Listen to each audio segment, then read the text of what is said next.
Imagine waking up today and discovering that the team you grew to love could be completely changing. If you're a Warriors fan, you know how it hurts to see uncertainty knocking on the door, rumors everywhere, undefined contracts, and even the real possibility of an exit that could shake the locker room. It's not easy to feel that the team has lost its way and that no one clearly explains what is happening. In the next few seconds, you'll have exactly what you're looking for. Direct information about the two bombastic moves, what's true, what's just rumor, and how all of this could redefine the future of the franchise. Stay with me, because here you won't be lost or deluded. You'll understand the scenario, recognize what every fan is feeling right now, and see the solutions that are being built for the Warriors to get back to fighting at the top. Before continuing, do the following now. If you really live the Warriors and don't want to get lost in the middle of rumors and decisions that change everything, subscribe to the channel. Press the like button because this shows that this content makes sense to you and makes YouTube deliver more hot news like this. Activate the bell to receive the next videos firsthand because the next few hours promise even more twists and turns. It doesn't leave the video because what comes now is decisive for understanding the team's future. Let's go together until the end, because informed fans are not taken by surprise, and today you will leave here one step ahead of everyone else. Let me ask you a direct question. What do you feel when you realize that the player who carried your team's identity for a decade starts to seem like a problem instead of a solution? I'm not just talking about numbers, statistics, or another bad night. I'm talking about that guy you learned to associate with the word Warriors, the one who immersed himself in each possession of the ball as if it were his last, who shouted, charged, organized, went beyond the limit, but made it clear that he would do anything to win. Suddenly, it is precisely this player who becomes the center of a crisis. That's what's happening right now with the Golden State Warriors.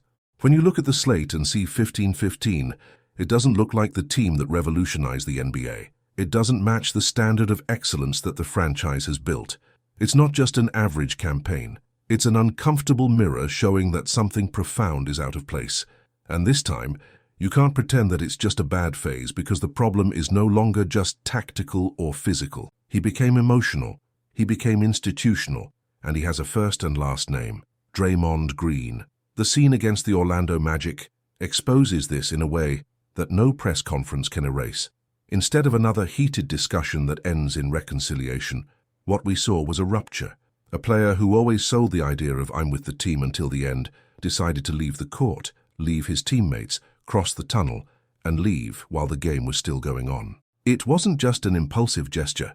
It was a symbol, a sign that the relationship had reached a point where, for the first time, leaving the group seemed like a possible option. And here comes the most uncomfortable part for those who love this franchise. Even without him, the Warriors won. They didn't just survive, they didn't break away. They played well, competed, responded, found ways. This puts a heavy question on the board's table. If the team is capable of functioning without Draymond's temperament, how long does it still make sense to sustain this dynamic with all the risks it brings? When you look at his resume, the temptation is to defend until the end. There are 4 titles, an infinite number of nights in which he took the blame, marked the most difficult player, led the defense, set up the attack, embodied the competitive soul of the team. Draymond was always the guy willing to be the villain, to receive boos, to get the reputation of being exaggerated, as long as it helped the team win. He threw himself into controversies that would bring down other players, and yet he continued to be a central part of the structure. But time passes for everyone. At 35, his numbers remain respectable, but they no longer scream indispensable like they used to. He still contributes points, rebounds, assists. He continues to be a very intelligent defender, capable of reading the game like few others. But offensively, the limitations are more exposed than ever. Defenses leave space, retreat, invite shots. This tightens the marking on Stephen Curry, congests the space, reduces the flow of the attack. What was once a tactical sacrifice for the team now seems like a constant obstacle. And behind all this, there is the part that is not included in the statistics: emotional exhaustion. The same intensity that for so many years was gasoline turned at various times into uncontrolled fire. Expulsions, suspensions, arguments, gestures that cost games, rhythm, confidence. In a season when the franchise's error is minimal, each outburst of temper weighs more than ever. What was previously seen as part of the package is starting to be seen as a price too high to pay. It is in this scenario that exchange ideas arise, no longer as an impatient fan's fantasy, but as a real possibility being taken seriously by analysts who deeply know the league. When someone like Bill Simmons starts drawing scenarios involving Draymond on other teams, it's not just for the spectacle of the debate. It's because he's looking at the same picture as you. Warriors stagnant, Curry still playing at a very high level, and a feeling that, if nothing big changes, this window will close without another final act of greatness. The first scenario is almost cinematic. Draymond Green on the Lakers, wearing purple and gold alongside LeBron James. Two players who starred in epic battles in the NBA Finals, who have been on opposite sides of some of the league's biggest recent narratives, now share the same locker room. On the court, it makes sense for Los Angeles. They need someone to organize the defense, to speak, to cover, to give a tone of seriousness and urgency to each possession. A player who doesn't shy away from big moments. For the Lakers, Draymond would be exactly that profile. A veteran with very high tactical intelligence, with experience in long playoff series, with the authority to take on big names.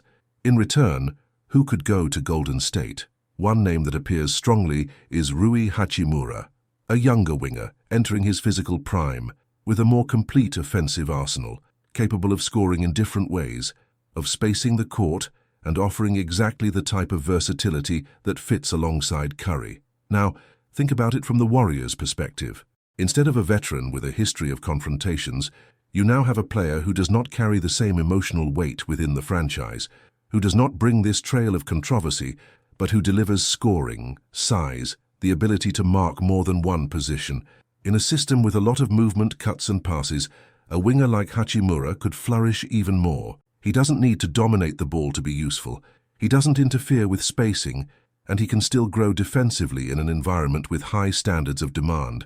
But it is impossible to ignore the symbolic meaning of such an exchange. It would, in practice, be a statement to the world. The Draymond Green era is over, not in terms of memory, but of present and future. You choose to move towards a new construction, less dependent on an explosive emotional leader and more focused on versatility, youth, and adaptation to the current game. And this decision, no matter how logical it seems on the drawing board, affects the identity of the franchise. The second scenario is even more radical. A large package involving Draymond Green, Jonathan Kuminga, and draft picks in exchange for Domantas Sabonis, the center who is now the basis of everything the Sacramento Kings do. Sabonis is one of those players who seem to have been born to multiply the talent of others. He scores, passes, fights for rebounds, reads the game calmly. Placed alongside Curry, he could open up a completely new range of offensive actions. Imagine a pick and roll with Sabonis and Curry, in which any decision by the defense opens a wound. If Curry doubles, Sabonis receives a free kick and finishes or finds someone on the three-line. If he retreats to protect the paint, Curry has space to shoot. If you change the marking, there is always an imbalance somewhere on the court. Furthermore, the presence of a legitimate center with physical presence in the paint would solve an old problem for the Warriors: the lack of consistency in the internal game, both offensive and defensive. He could guarantee rebounds that today escape him, punish lower defenses, tire the opposing center, hold strong players one-on-one close to the basket. He wouldn't be an elite rim protector, but he would clearly raise the level of Golden State's front line. In exchange, however, you give up not only Draymond but also Kuminga, perhaps the young man with the highest ceiling on the squad.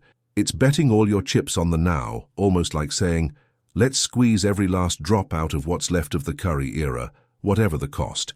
And even if it makes sense for the Warriors, the question remains whether the Sacramento Kings would accept dismantling their own core. They became relevant again. They became a serious topic in the Western Conference conversation again. Changing Sabonis would be admitting that the current team has reached a limit and needs a breakthrough to go further. This is not a simple decision for any franchise, much less one that has spent so many years trying to return to the light. Ultimately, all these projections lead to the same central question: to what extent is it possible to keep Draymond Green in the name of history, gratitude, loyalty, and at what moment does the need to protect what remains of the Curry era speak louder than any emotional bond? It's easy from a distance to treat this like video game negotiation, but within the organization, this touches on everything the team has built over a decade.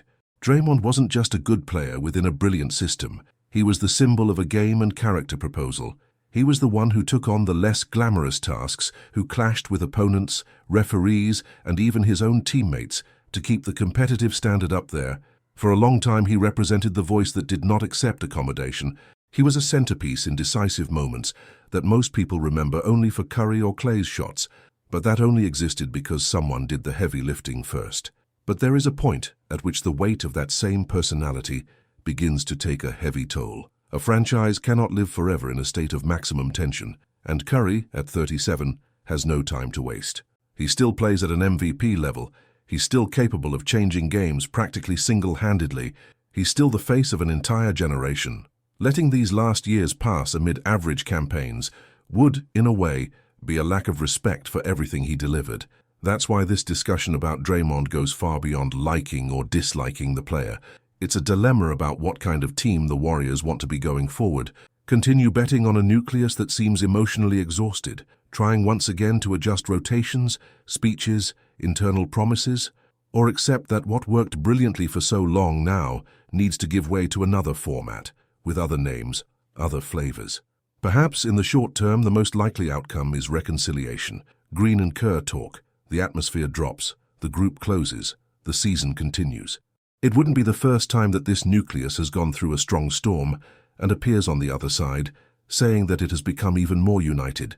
But the difference now is the context. The team no longer dominates the league. It's no longer scary just because of its presence on the court.